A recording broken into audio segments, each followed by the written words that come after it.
Okay. Right. Hello, everybody. Our whole one viewer who might watch this. No, whoever is watching this, thank you for taking your time to check in on what Lucy Draper-Clarke and myself are going to be discussing. I'm in the garden. Lucy is in her space in Johannesburg, and yeah, this is the first podcast or video cast. We're not quite sure what it is yet, of what I'm putting together and sharing conversations, discussions with people who I find inspiring, interesting, and who are coming up with very creative solutions to the problems that we face as humans on a giant rock flying through space.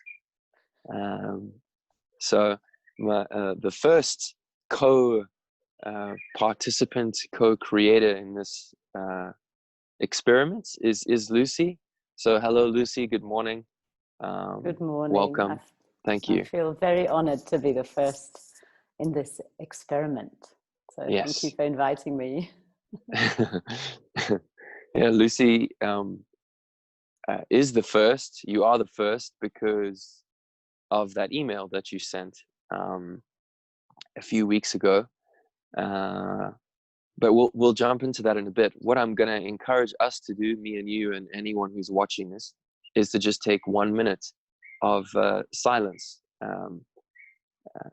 You could call it a friend of, I don't know if you know Perry, but he had a thing called Just a Mindful Minute. But whether you're sitting, standing in your kitchen, in the bath, in the car, or no, if you're driving, maybe pull over first. That would probably be good.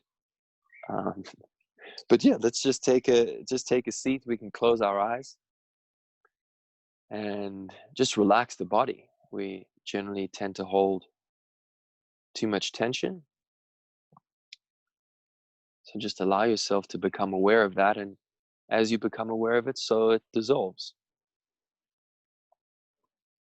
Take a deep breath, releasing and relaxing even more with the exhale. And for 1 minute, we'll just be silent and relatively still wherever we are, enjoying doing nothing.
Yeah, deepening the breath.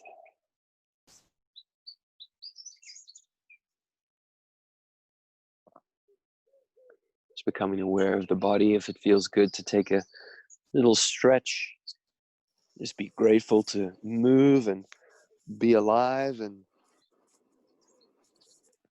allow that stretch to release you. Opening the eyes and settling in for the next hour or so. So maybe that's a nice starting point, Lucy. What happens when you're relatively still and relatively silent, even just for 1 minute? Well, what I noticed was the birds in my garden seemed to be communicating with the birds in your garden. So what I love is that sense of being able to open our awareness to things which we don't normally notice. And that may be Right. something within my own body, like the heartbeat, or a sense of relaxation, or it may be, opening the senses to the world outside. Sure. So that's Sure. what made me smile during the practice, was the birds. Yeah, the birds. The birds are important. Yeah, it was a big decision whether I was going to do this inside or outside, and I said to Eve, "What do you think?" Um, and uh, she said, "No, do it outside." And I said, "Yeah, what about the birds? It's distracting. Me and Lucy are trying to have a conversation." I said, the birds might irritate people." And she said, "Well, if birds irritate people, they're not going to listen to this podcast." She's very wise. But yeah, I mean, I thought it'd be nice to just start with a minute of just being, still being quiet. And what I've really enjoyed about this whole Zoom experience over the past, well, this heightened Zoom experience over the past couple of months is, in teaching classes and things like this, that everyone is kind of in their own space. And we're gathered on the screen and we're all listening and watching and participating, but we're all sitting and maybe, moving in our own spaces. People are in their homes or wherever they are in the world. And there is this like tapping into yourself and your surrounding wherever you are, which kind of has this very nice collective feel, that people are in so many different times and space, yet we're all in the same time and space. And there's something different about it compared to when you're all in the same room together. Yeah, I don't know and if there's you've a noticed sense that. that, well, we also can't kind of sanitize and fix our own environment. Like, life happens, children walk by, animals, knock on the door. So there's Sure. a lovely sense of doing our practice with our life rather than trying to separate practice from our daily life, which Yeah, I yeah, think, nice. yeah, I think that's sometimes useful when we're beginning a practice, to have a particular place which feels quiet and contained. But the whole Mm, idea for me of practice is that we become more skillful in living each day. So then mm, we need to take our practice out into the world and sure. roll with all the craziness that happens, which we've Yeah, really experienced over these last 5 months or so. totally, totally. And I think that's another interesting like boundary or threshold that's being crossed or linked or forced, in that, normally also people separate work from home. Not everyone, but a lot of people do. And, now, people have had to work from home. And again, it's kind of like, who are you at the office and who are you at home? And, these different roles that we play in the Mm, different spaces that we occupy. But that's all being, yeah, challenged, I guess. absolutely. Mm, Yeah. mm.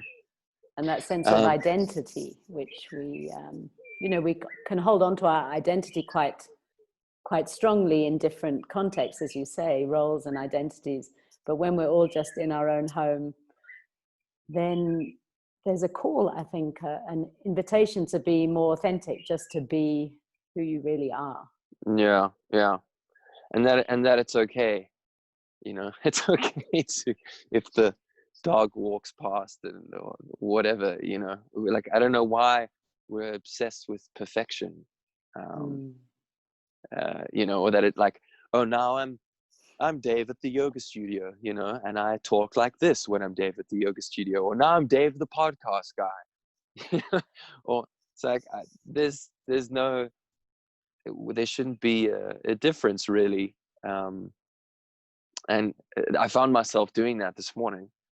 Like I said, I set up inside and I had the lamp, and like I was like, okay, yes, this looks good and it's contained. And then I was like, what would I want to do if I actually was having a discussion with Lucy? You know, like maybe we'd meet at the wilds and that, you know, put a picnic blanket down and then we could record it and just do what we normally do instead of trying to be I don't know, presentable. It's like in a compensatory way. Like I think technology is also somehow amplified that. You know, everything's curated. You know, this is my website and this is my profile and these are my posts and this is the and I don't know. It's strange. It is what it is. You know, but I think a little bit of down to earthness is appreciated. I don't know where you stand on all that, and you're someone who comes from a slightly different generation than me, so you know, we grew up a bit more with you know, phones and things and social media when I was a teenager. But I don't know what's your feelings on that? Yeah, I mean, I guess, although I am from a different generation, I've also have that type of mind that always wants to know what the new thing is. So I do feel comfortable with technology, but the sense of trying to identify one aspect of ourselves that we present, I think, is very interesting. Whereas actually we are the whole of our experience and what we bring. So we can't just sort of separate off these different parts. And so when you were speaking, that's what came to me, you know, especially because I do some work at the university where we're asked to specialize and go really deep. And you have to kind of put yourself into one particular field. But there's definitely a call now within the university to be more interdisciplinary, to be multidisciplinary, and to take, you know, the whole of ourselves. So although my background is from education, the last couple of years I've worked more with the School of the Arts at Drama for Life. And that is a department which brings the whole of the body, the heart, and the mind into the academy. And I found that incredibly refreshing. And I was thinking back, you know, one of the educators I've admired so much was Ken Robinson, who sadly died a couple of weeks ago. Oh. And his classic phrase was that academics use their body to carry their heads to meetings. And I just thought, I don't want to be like that. I want to use the wisdom of the body. I want to allow the heart to guide us in terms of what fascinates us, where we want to do more research, what we want to learn more, you know, where we are seeking knowledge and wisdom. Let the whole of ourselves be part of that, rather than just separating off into a particular specialization. Totally. Yeah, the mind likes to separate things. It likes to organize the chaos. It likes to, you know, it's what it does, and it's very good at doing it. But there's another intelligence in the body that is very tangible. I find, you know, it's I can feel, you know, through the senses. There's an awareness that kind of is expansive and is inclusive in a way, and yeah, it's very interesting how we do separate the body's experience from the mind's experience. Like obviously there is no separation, literally. I mean, we know that it's one thing, but you know, how we say, oh, the mind and the body, and yeah, I mean, I remember being very heady, and that what you said, you know, what did you say, educators or lecturers Yeah, or use their academics, the body. academics, yeah, use their body to carry their heads, and that's all. You know, just eat and sleep and just head, you know, all day, like just a lot of information. And I just remember, and I still do it. I have to watch myself, but I can get very carried away with ideas and thinking, and you just, I don't know. It's an interesting one, and I guess also this kind of technology, you know, cell phones, computers. There is a sense that you're connecting to like a vast intellectual world and you know, creative world of video and film and information and people, and it's very active and it's very busy, but the body is completely sedentary, you know, while you're doing it. Of course, the inner workings of the body are still doing what they need to do in order to survive, but yeah, why do you think that is? Why do you think we've become very, I don't know, I guess like mentally focused? Like, why is that such a big deal? And then the body is just left to fend for itself. There's a couple of things coming up for me as you speak and as you ask that question. Because I think, you know, when we're trying to hold everything in what we consider the brain, it's almost like just computer processing. But of course, when we take in the whole body, we also get in touch with the world of feelings. And that really isn't comfortable for so many of us.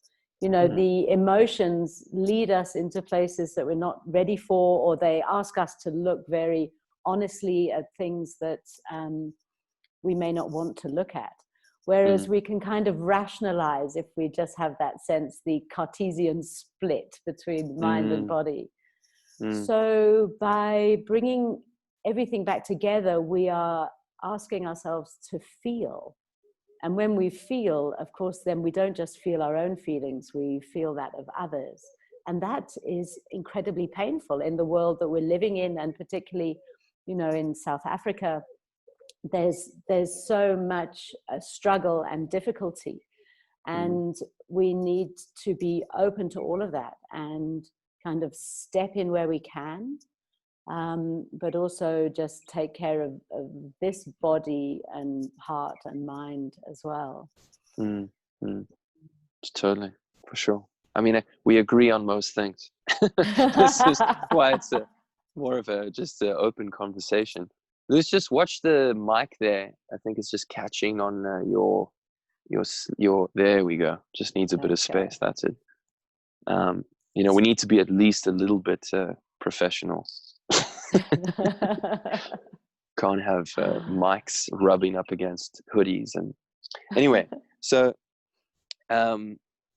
yeah, so a little bit then like about your background, which I'm fascinated by, because anyone who's watching or listening to this, me and Lucy have only met twice, I think.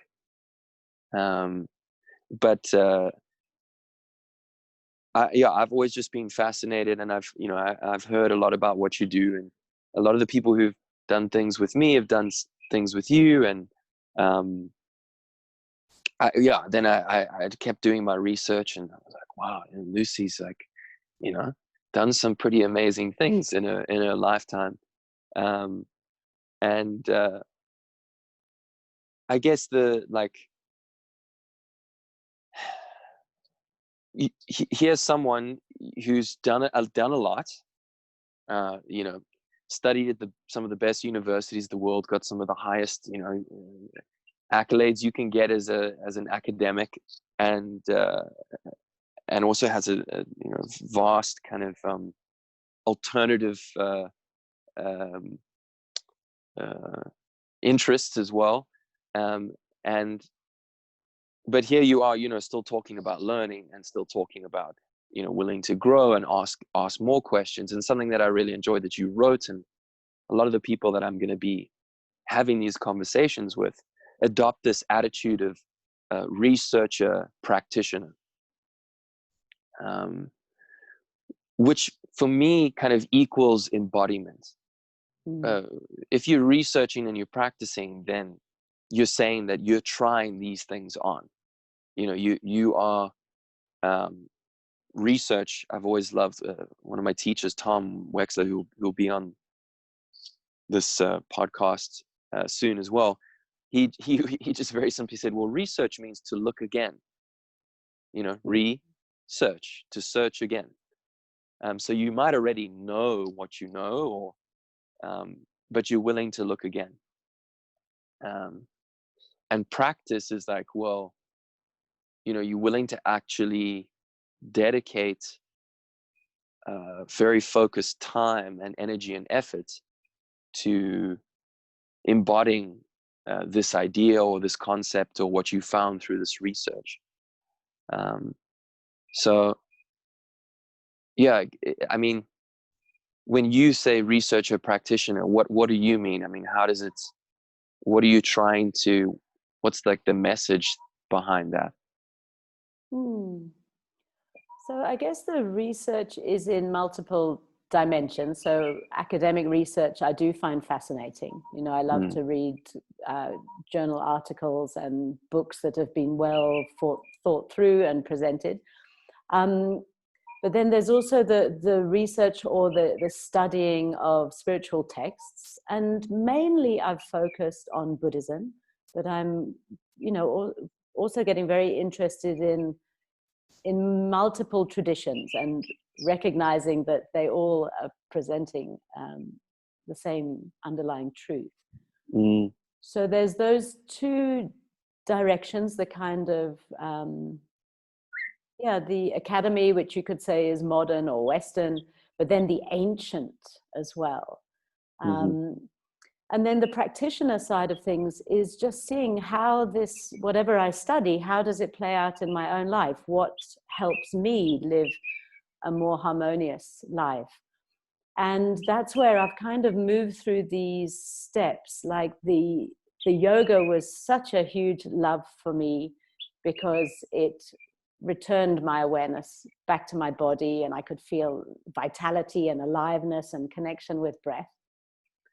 And then moving into a meditation practice, you know, just recognizing how much suffering we can free ourselves from by being in the present moment. Because of course, if our minds are in the past, there's like a yearning or a longing, which can lead us into depression. Or on the other hand, there's a sense of regret, you know, something that I did in the past.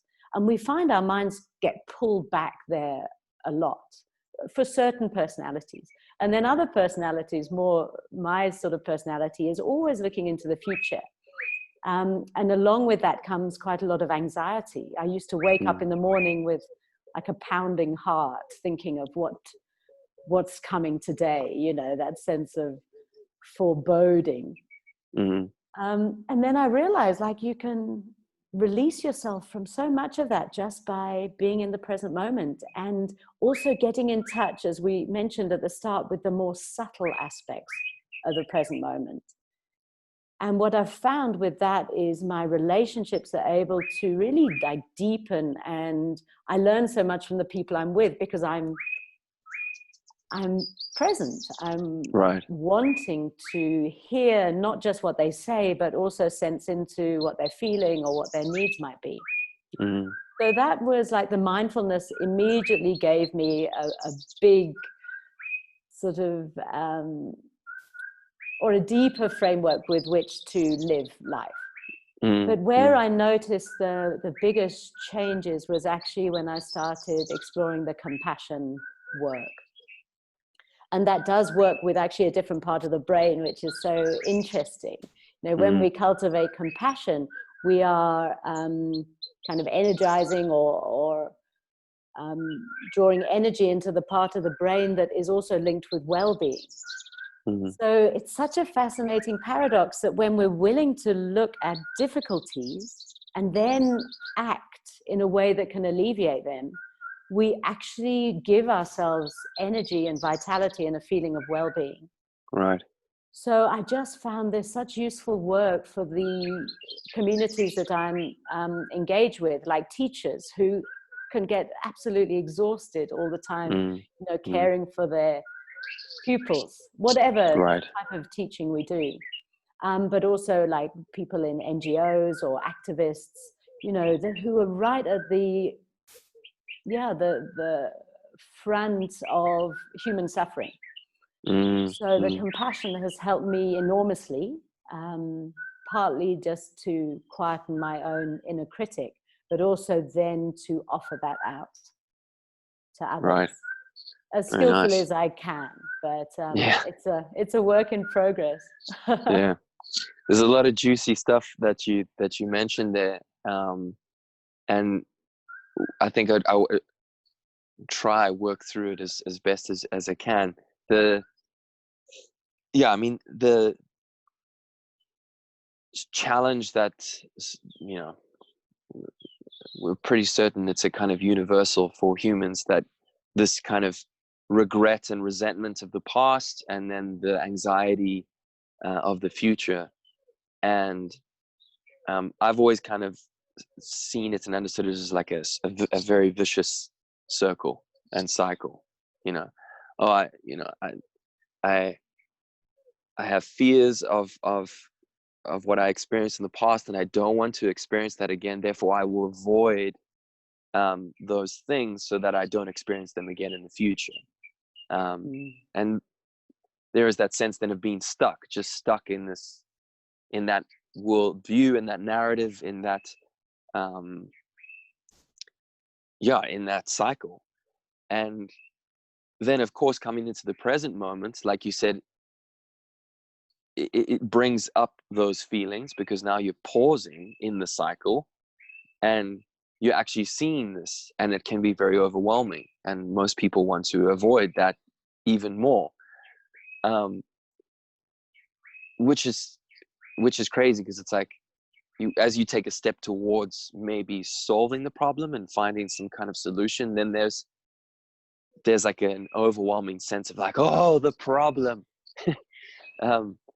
But in coming into being present, that's the only space that you can actually take care of anything, that you can actually, if you want to change anything, that's the only space that you can actually do it.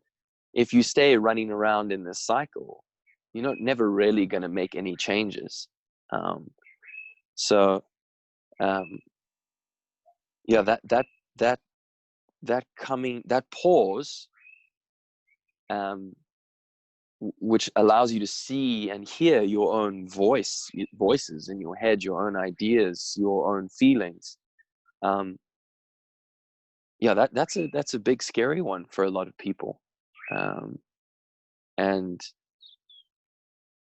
it's I guess, how would you encourage someone to, you know, be able to just be with that?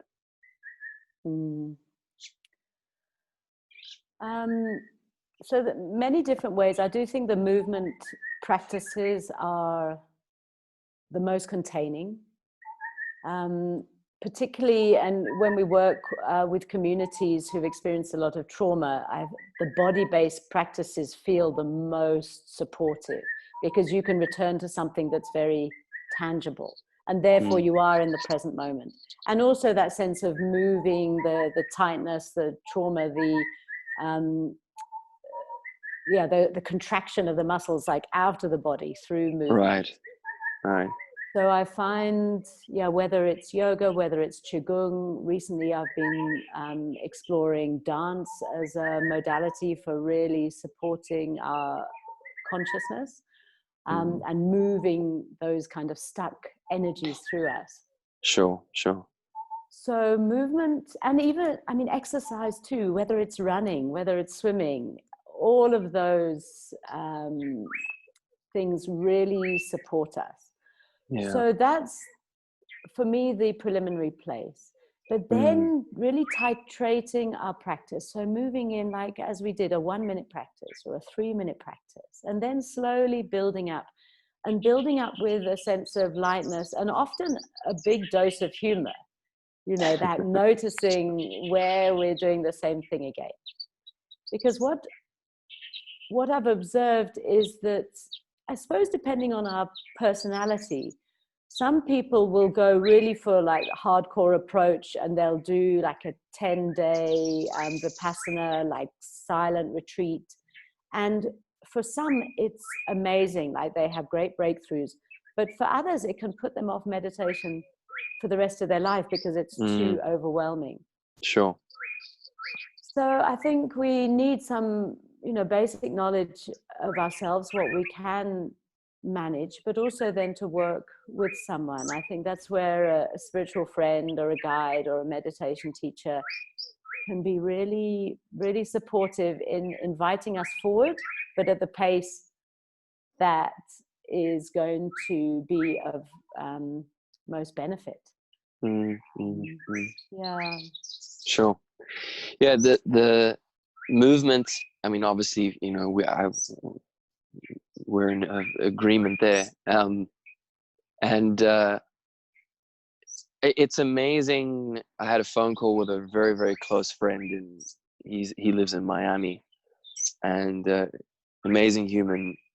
And he's a big guy, big, like, muscular guy. He's a calisthenics guy, like on the bars, you know, like defies gravity. But he's just such a character, such a heart-warming person. And but he's like this big beard, and like and we were just talking about being alive, you know, just aliveness, and just unsticking that tension, you know, just allowing yourself to breathe, you know, just like, you know, I'm alive, like I'm actually here. It's something we just take for granted, and I feel like I know why it is, because it is of that cycle, you know, and we're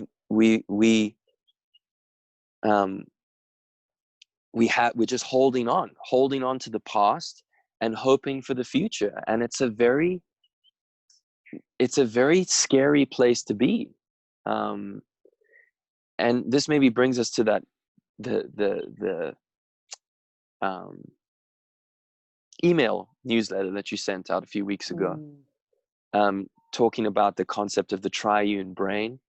And, you know, thankfully, neuroscience currently at the moment is really like trending, which is probably the first trend I'm actually really happy about. People are actually going, you know, well, in neuroscience, and I'm like, yes, good. This is a good thing to be saying. And neuropsychology and all these wonderful things where we're finding these bridges between, like you mentioned earlier, ancient traditions and kind of modern science, of this triune brain. And for people who don't know what we're talking about, we'll share the article and the link.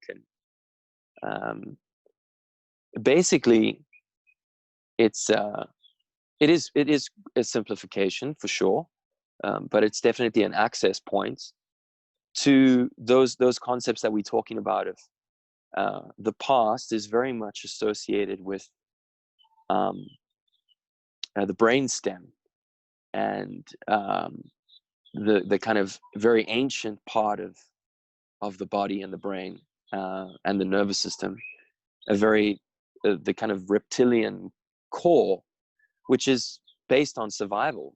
And I remember I can't remember where you actually got that diagram from, but it says, am I safe? What else does it say on that? Do you remember? So the three, like the brain stem, the back brain, its underlying question is, am I safe? And then the mammalian brain, or, you know, the emotional brain, is, am I loved? Am I cared the limbic for? system. Yeah. And then our frontal brain, which is what really makes us unique as human beings, because we can plan for the future. We can, you know, look into, we can create, we can do all of those the work with the imagination. But that asks, like, what can I learn? So Right. it's the part of the brain that's always seeking something new And can wondering about the reflect future. as well. Yeah. And I guess, you know, what I was getting to is that the coming to understand like a basic like the basic functions of the brain and the body is super helpful, you know. And a lot of people don't have access to that. I mean, this isn't stuff that you get taught in school, you know. Which is unfortunate. But I mean, you're doing that kind of stuff, and we'll get to that question in a bit. But yeah, there's these three kind of core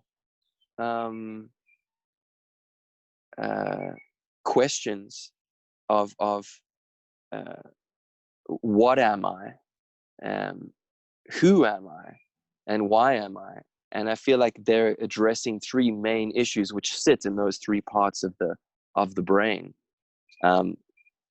You know, am I safe? So that kind of reptilian brainstem core is like there's a sense of like a needing for peace of mind there around. I'm alive. I can breathe. I have food. I have a family. Like, you know, and I'm well, actually, not even I have a family, but like I am alive. And then that next part of the brain, the limbic system, I feel like deals with social cohesion and a sense of belonging and a sense of understanding me, you know, because that's obviously where the ego resides, in the kind of thalamus and the whole limbic system. The I and the me and the we, and do I belong and do I not belong, and then that the prefrontal lobes, which is obviously what makes us human. In terms of that limbic system is mammalian. Mammals have that, right? And the prefrontal cortex, like you said, asks what can I learn, and kind of speaks to a sense of understanding, like, you know, like, what is this all about? What you know, what can I learn? What can I how can I grow? And what's my purpose? Kind of, why am I here? Yeah. And yeah, I mean, what is interesting, you're involved in education now and for a long time, but particularly now when there is such a vast access to information like this, teachers, you know, educators, people doing amazing work, yet, you know, in people not having the funds to be able to access this information or this kind of thing. And I know you've done a lot of work in societies and communities that are extremely disadvantaged, and I don't know, I just find this kind of dichotomy, this contrast, so intense to deal with sometimes. And like, how can we help people? And then it's like, well, I can't help the whole world, but the stuff is so valuable and so important, and it's made such a difference in my life. You know, so yeah, I just was wondering, like, how you've found very interesting ways to share this work, to yeah, to those communities. And I don't know, I just wondered, like, how is it received, and where is the bridge? Well, I mean, I think we all have that yearning to be happy, you know, whatever your background is, whatever circumstances you find yourself. And so when we start moving in our body, when we start getting a sense of how to treat our own thoughts compassionately, then that ability to be happy just, everyone knows how to do it. They just, like, it's an innate quality, and then we can learn to cultivate. So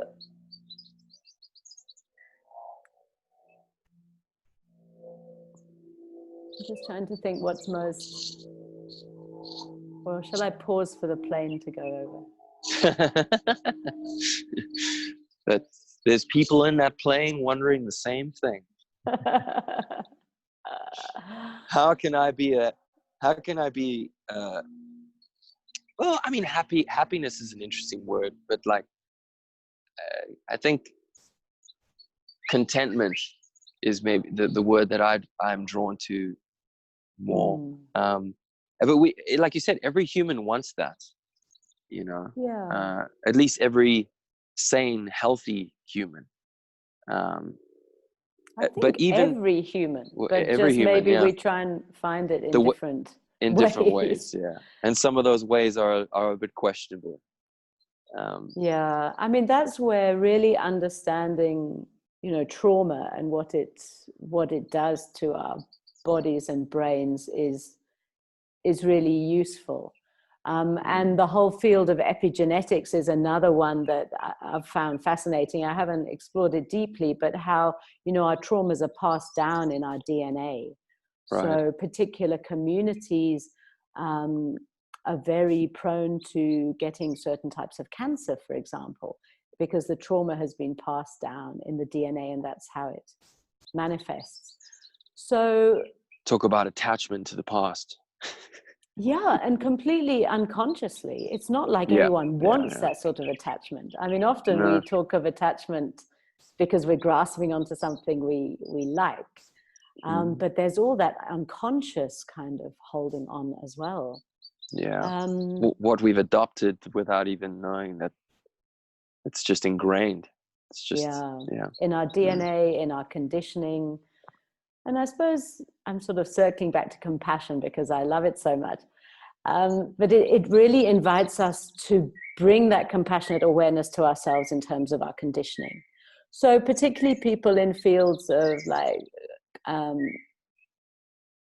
looking at critical theory, so around race, around gender, this understanding that we've been conditioned so deeply that for us to unlearn these things is incredibly painful. And that's why racism is so deeply entrenched. That's why, the issues of gender are so hard to move, because we're completely unaware that we're holding on to those positions. Yeah. And it's only when we come face to face with something that makes us reevaluate our opinion that we can change, but that in itself is really painful. Yeah. And I mean it's like even constructed literally, into our environments. It's so like it's so overt, it's covert, to use old Sherlock Holmes's. I just wanted to pick up on something there, because that's what I was going to with the triune brain. When I don't feel safe, right, well, that's been severely challenged, and I don't feel loved, and I don't feel like I belong, like my sense of understanding is very different, right? I have a very so you've spoken about protest, and you've done some work with like protesters and activists and this kind of thing, and there's a lot of unrest in the world. There always has been, there always will be. It seems, for a lot of people, like it's more intense now, and it could be. I feel like that is just because we have access to so much. We're seeing it now. We're seeing the pain and the suffering and what's going on. But and people are very angry, and people feel like they have a very strong right to be angry.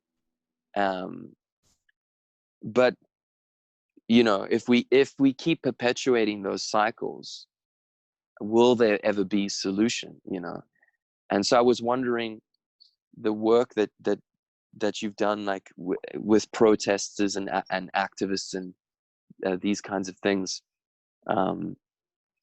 Yeah, how do you channel that energy, which like we said, in its nature is wanting, that's like, I have to take action because things are not good for me and the community that I'm in, or the people that I represent. You know, we are not equal. There's the equality is not there. And we're taking a stand because we want things to be better. You know, we want to be happy, we want to be free, we want to be heard, we want to be recognized. But of course, a lot of that can fuel a lot of hatred, and a lot of more separation and more discord. So what is some of the like things that you've done and or seen done over the years and been a part of that helps to channel that energy, that anger, into, you know, something constructive and something collaborative and something that is, you know, maybe there's a sense of forgiveness and compassion and understanding? Yeah. I mean, certainly I see emotions as information. So anger it gives us information that harm is being caused. And that may be harm to us. So it may be a personal anger, or maybe harm that we're seeing being done to our community. So that's a more sort of collective expression. And anger, it also contains within it like a virtue of integrity. It says this is where the boundary ends. So it's like a clear no. So I don't have like a problem with anger per se. What happens though is anger can turn inwards, and we burn up. So we often talk about the burnt out activist who's fueled by anger, because it's a heat, it's like the fire element, and it burns and it's empowering. Right. So I would say anger, it's validating as well. It's like validating my story. It's yeah. So it can shift into that. It can become like the self-righteous anger, which then is what sort of circles inwards, I would say. And that's I feel, where we can burn up, and where our actions can now become unskillful, because it's much more about the self being right than about the cause or the situation at hand. Because there's definitely a need for justice. You know, Right. There are harms that have been caused which need to be put right. Right.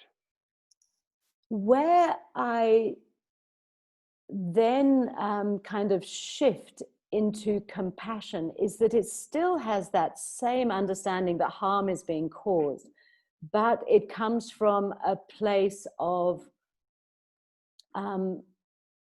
kind of expansive, never-ending energy. So if you think of anger as fire, like it's going to burn out its fuel and then it's not there for us anymore. Whereas compassion, when we offer compassion, people feel it, and there's a sense of, it's kind of like a continuing cycle. Because if people feel supported, then there's a sense of gratitude, and that feeds back to us. It allows a feeling of well-being. So it's kind of, this circle. I mean, within the Buddhist teachings, compassion is called an immeasurable quality, because it can just grow and grow and grow. Right. And so it's the source of its own sustainment, if you like.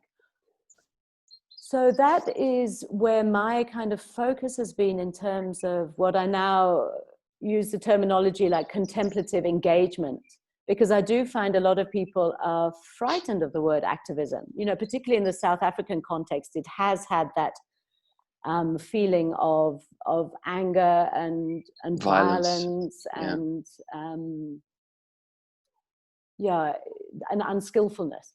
Whereas compassion comes from a place of wanting to build, wanting to heal. So understanding the perpetrators of the violence, understanding what their situation might be as well, and being able to take measures to support that. So if we look at gender-based violence, for example, having an understanding of the environment in which men have been conditioned, and their own sense of disempowerment, which now means that they oppress women in their lives. Right, right. So making sure that any type of engagement is not one, you know, it doesn't have a single focus. It's like, what is the cause? What is the solution? Let's work on projects that address both of these. Totally. I heard a lovely metaphor, someone, I think also on a podcast, saying, you know, after a while of pulling people out of the river, we realize that someone upstream must be throwing them in. So like attending to who is throwing people into the river and also being there to take them out. So allowing that kind of, much broader way of addressing these issues. Yeah, and I think it's a very, like, it feels less symptomatic, like less.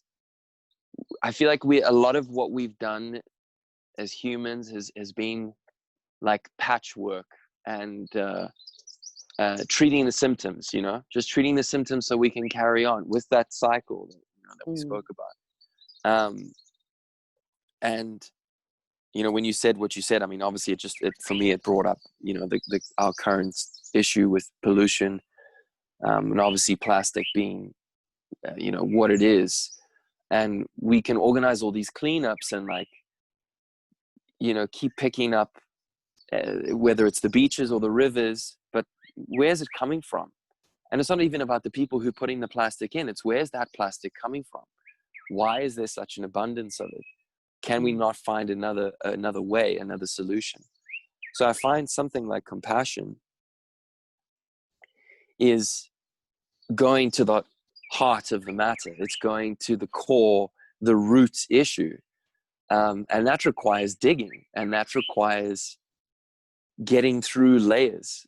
And that's the grind, the messy, the sometimes uncomfortable introspection and reflection that has to happen, you know. And that's why we need it. Like, it's funny because compassion feeds itself, and I link compassion to courage, and like having courage to see beyond my limited perception and see beyond my limited sense of self to something broader. And like, I feel like once you've tasted that, you know, it's so obvious. It's like, well, of course everything's connected, you know, of course we're all connected. It's just literal, it's tangible. It's not some kind of mystical, supernatural, metaphysical, like hocus pocus. It's just what it is. It's practical. It's practical, you know.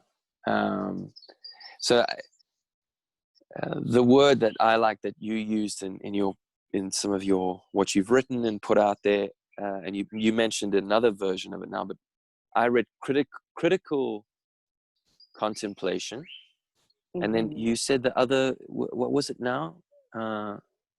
So contemplative engagement, is that contemplative engagement? Yeah, contemplative engagement. So I guess there's the two, it's almost a continuum, but they feed back and forth, because there's the critical reflection is about unlearning our own conditioning. Right. And then the contemplative engagement is about actually acting on the things that move us.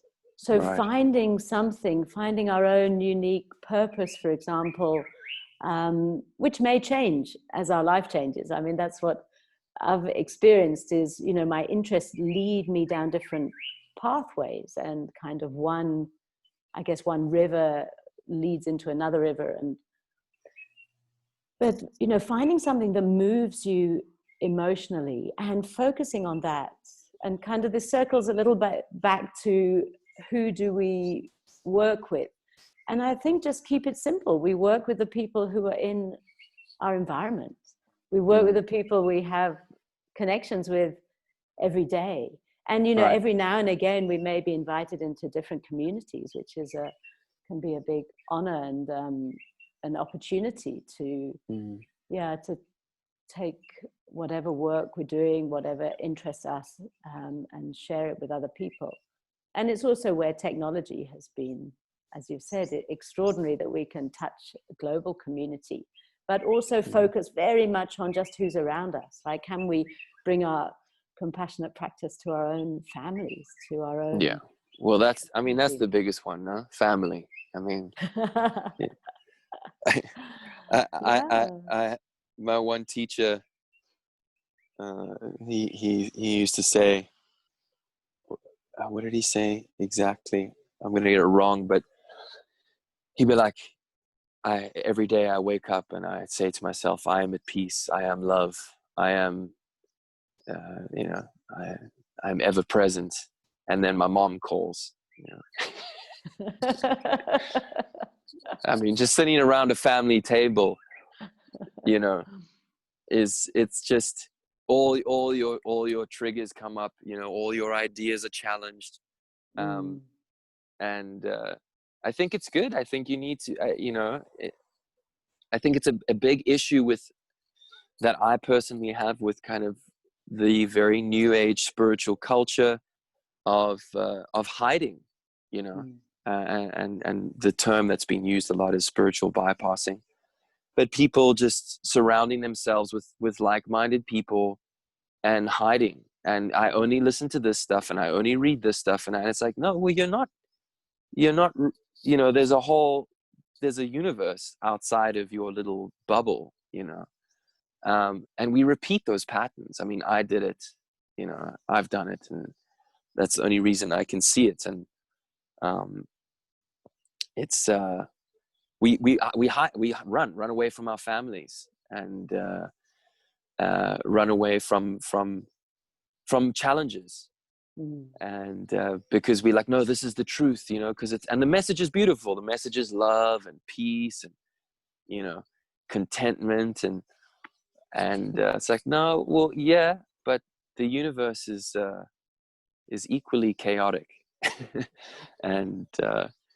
And I feel like that's what you're talking about, that ability to then come back into engaging and learning and actually doing the practice in your day-to-day life, not just hiding on your meditation cushion or your yoga studio or your whatever it is, and being in the world.